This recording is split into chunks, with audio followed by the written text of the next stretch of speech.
और इस पूरे देश में जो किसानों की आवाज़ उठी है, हम सबको उनके साथ हमेशा के लिए खड़ा रहना चाहिए।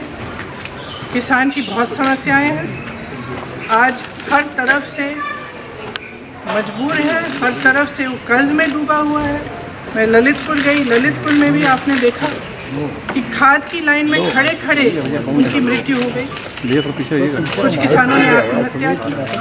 तो किसानों की जो समस्या है, जिसके लिए किसान आंदोलन कर रहे हैं, उसको ठीक तरह से समझना, उनकी समस्याओं को ठीक तरह से सुलझाने का कर्तव्य हम सबका है। मैं ये भी कहना चाहती हूँ कि मुझे खुशी है कि जितने भी विपक्ष के दल हैं, सब ने पूरी तरह से समर्थन किया इस आंदोलन का, और किसान डटे रहे। हमारे भाई बहन जो दिल्ली के बॉर्डर पे भी थे और तमाम प्रदेशों में, सब डटे रहे। और आज हम उन सबको धन्यवाद देना चाहते हैं। जैसे मैंने कहा, जो शहीद हुए हैं उनको श्रद्धांजलि। प्रियंका जी तमाम छोटी छोटी चीज़ों के लिए अध्यादेश लाते हैं, तो इसके लिए क्यों नहीं? क्या इसके लिए भी कोई योजना है कि जब चुनाव पास आएगा तब हम धूमधाम से इसको करेंगे? अभी क्यों नहीं करते? प्रियंका जी, किसान नेताओं ने कहा है कि वो अपना बिल अभी आंदोलन जारी रखेंगे और वो वापस नहीं जाएंगे, तो इसमें क्या कांग्रेस उसका समर्थन करती है? आपको लगता है कि आप किस स्टैंड, आपका स्टैंड क्या है? उनका स्टैंड बिल्कुल सही है, क्योंकि जब इस सरकार की नीयत पर भरोसा नहीं किया जा सकता, इनका रुख रोज बदलता है। तो ये बिल्कुल सही है कि पहले कानून रिपील करें ठीक ढंग से, फिर देखा जाए। Priyanka ji, one question. Given that the laws have been repealed at the end of the day, They have not been repealed yet. They have not been yes, that they are going to be repealed. Would the opposition in UP have to recalibrate their strategy anyway for the western part of the state? Do you feel that वो आगे हमारे as a political entity? I feel that the people of India are extremely wise, and there is. I feel that the people of India are extremely wise. Frankly, there is no one wiser than the farmer.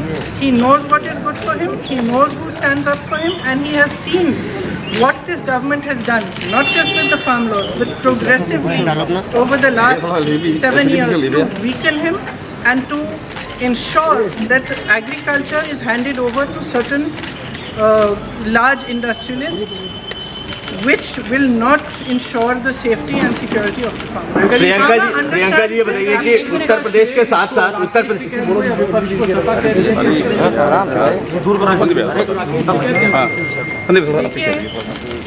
ये आंदोलन किसानों का था, किसानों का है।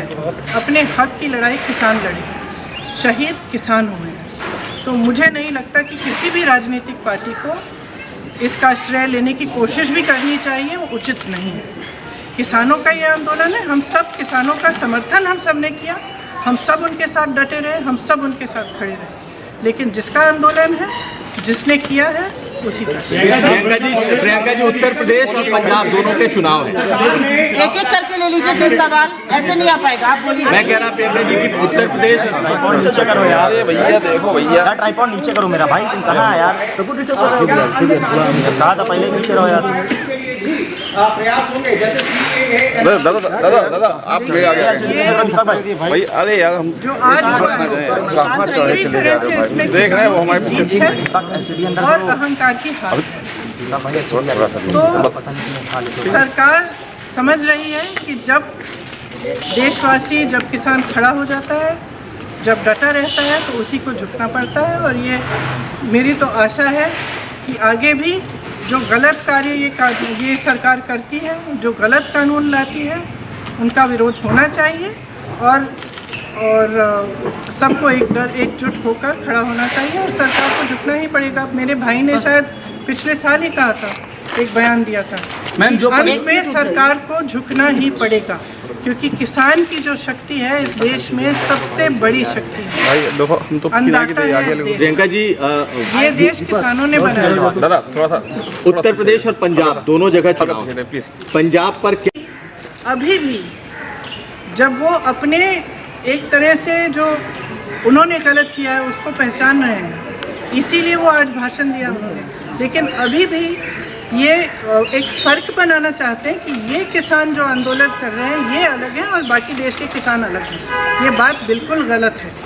पूरा देश का किसान एक है। आज देश में एक भी किसान नहीं है जो प्रताड़ित नहीं है, एक भी किसान नहीं है जिसकी बड़ी बड़ी समस्याएं नहीं हैं, जो कर्ज में नहीं डूब रहा है हो या किसी और वजह से दिक्कत उसको नहीं आ रही हो। आपने देखा पेट्रोल और डीजल के दाम क्या हैं। डीजल के दाम का सबसे बड़ा प्रभाव किस पर होता है? खाद मिल नहीं रही है, खाद की लाइन में लोग गुजर रहे हैं। देखिए, जनता में बहुत विवेक है, जनता सब कुछ समझ रही है। Priyanka ji, several farmers have lost their lives और due to इतना this समय protest. क्यों इंतजार किया? इतना समय क्यों इंतजार किया? आप आज तक तो आप कुछ नहीं बोले। एक बार आप बॉर्डर पे नहीं गए, एक बार किसानों से मिलने नहीं गए, एक बार बातचीत नहीं की। जहाँ हत्याएं हो रही हैं वहाँ भी नहीं गया, इतना पास आकर नहीं गए। तो आज अचानक क्या हो गया? स्पष्ट है चुनाव आ रहा है। प्रधानमंत्री जी ने माफ़ी तो मांगा, लेकिन एक बार भी जो लोग 500-700 किसान शहीद हुए हैं 1.5 साल के पूरे आंदोलन में, उनके लिए वो श्रद्धांजलि नहीं दी है, उनकी बात नहीं आई है, उनके फैमिलीज की बात नहीं आई। क्या वही मैं कह रही हूँ कि सबसे पहले तो उन्हें श्रद्धांजलि दीजिए जो शहीद हुए हैं। उनके परिवारों पर आज भी क्या बीत रही है? उन्होंने अपने पूरे भाषण में एक बात कही। उन्होंने सबसे पहले स्वागत करने वालों में हैं, एक तरीके से वो बीजेपी के साथ जा रहे हैं। इससे आपको कुछ समझना चाहिए। आप देखिए, पंजाब की जनता में बहुत विवेक है। पंजाब को किसानों ने बनाया है, किसान सब कुछ समझता है। मुझे समझाने की कोई ज़रूरत नहीं है, वो सब समझते हैं कि क्या हो रहा है। सब देख रहे हैं, पूरा देश देख रहा है कि किस तरह से राजनीति हो रही है। प्रियंका जी, क्या आने वाले जो चुनाव हैं उसको देखते हुए फैसला लिया गया है? आने वाले जो राज्यों में चुनाव है उत्तर प्रदेश में शामिल हैं, क्या इसी वजह से इसका सवाल का जवाब दे दिया गया है। मैं कह सकती हूँ ये बहुत ही स्पष्ट है कि जो चुनाव की परिस्थितियां हैं उनको देखते हुए आज ये निर्णय लिया गया। मैडम, कॉम्पोजिशन को लेकर अभी सेशन आ रहा है ना।